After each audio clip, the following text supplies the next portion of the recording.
I need a bottle, man. Go get a bottle. It's like bottle your own at Crittenden. We need this.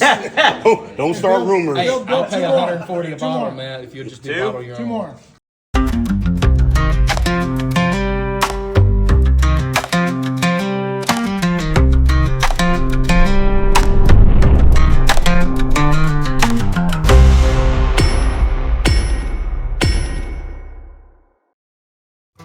It grinds just about to a flour. So that mill can grind 6,000 pounds of corn an hour. We usually run it a little bit slower to make sure we get the grind we want. And every morning we'll come in and we'll grind about a ton of corn to get started in the morning. So it comes out of the bottom of the mill down there, it comes back to our mash cooker. And so I just turned off the mixer motor up top so you can hear better. But this is our mash cooker. You can see the corn comes in the top up there and drops down in. You see we got a 2-inch water pipe coming in, and again the black motor up top, the mixer, and it's got 2 impeller blades in there. So we'll start off in the morning, we'll fill it up about halfway with water. We'll pump in a ton of corn. We're gonna do that first. We're gonna cook it the hottest. We do a sweet mash. Corn's your hardest starch to break down. So kind of think of the mill like your teeth. This mash cooker kind of like your stomach, you know, kind of help you make sense of it a little bit. So we're gonna cook that corn the hottest. Then we're gonna put in some water, and we're gonna add our rye or our wheat, depending on what we're doing that day. And we're gonna let that cook about 30 minutes.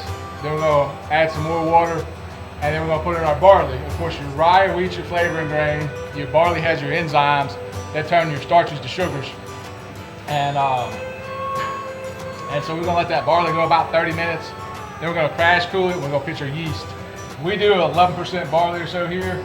To get a natural conversion, you need about 10% barley. And so historically, that's why if you look at old mash bills, they're at least 10% malted barley is to get that conversion. And so that's kind of, you know, we kind of stick a little bit with that tradition. And we do a little bit higher wheat or rye content compared to most distilleries. Behind you, 6 fermenters, they're all temperature controlled. We'll ferment anywhere from 5 to 6 days or so. So what we mash in on Monday, we'll distill on Friday.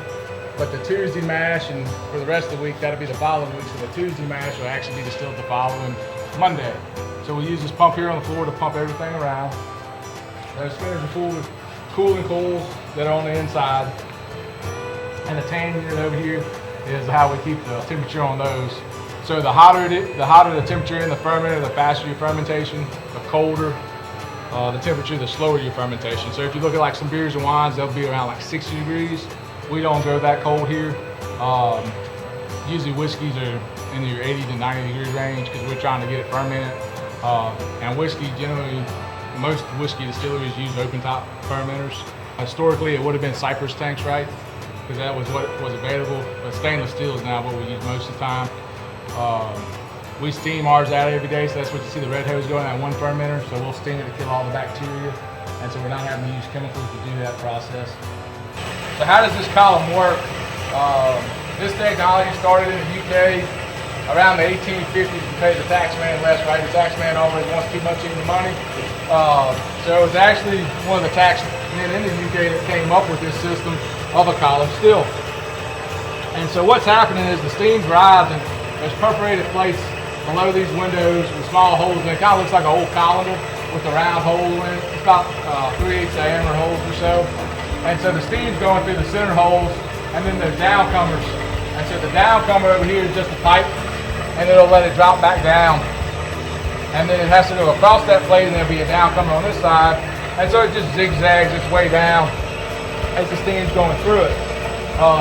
So by the steam coming up through the bottom, of course the steam starts at the bottom is just H2O or water steam, right, that we're used to on our stove tops. But as it goes up through this mash, it turns to alcohol vapor. And so by the time you get to the top, it goes on out, goes past to the top copper rectification section, and goes to the other side of the beer warmer. So the alcohol vapor is actually what's creating your heat in your beer warmer. So it goes, the vapors go through the beer warmer, come down that 2-inch stainless pipe and into the first condenser and first spirit safe. At that point, it's 120 proof. We're going to a doubler right here. Usually in big distilleries, the doubler will be in the basement, so you won't see it. But we're going to the doubler at 120, and we'll come out at 140, 145. and they'll go second condenser, second spirit. Say, of course, maximum distillation proof for bourbon and rye whiskeys is 160. Maximum barrel proof is 125. So I just told you we come out of that still at 145. So we proof it back down with water to go into the barrels, and we go in at 120.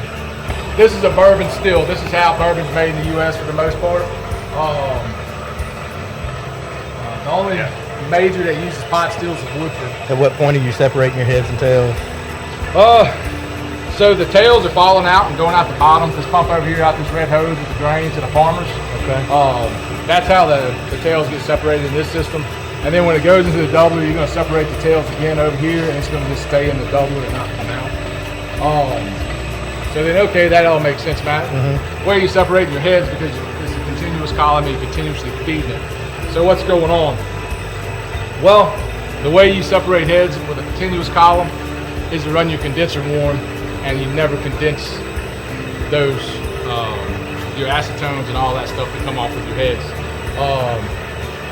So you run your condenser hot to kind of answer that, and you just automatically blow off your heads, and you never collect them. And so that's the how it works. Really cool day. Crittenden Distillery, Kiln, Mississippi, talking with Matt, learning how he makes some of my favorite juice. They have a very cool distillation process. Really enjoyed going to their barrel house. I have not tried their rye whiskey, so I was excited to see the barrels that they've got at that. We're going to get to try a little bit of it. So they have got tons of barrel. I mean, to be a craft distillery, these guys put out a ton of whiskey every year.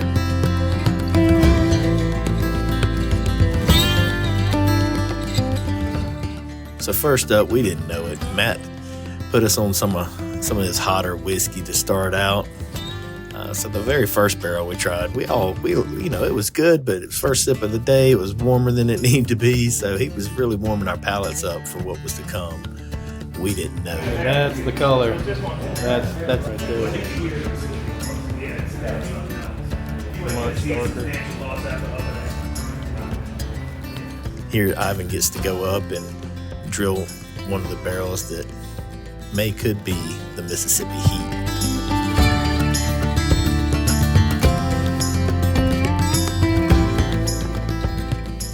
So he and Will are handing down samples to us. We're all waiting below.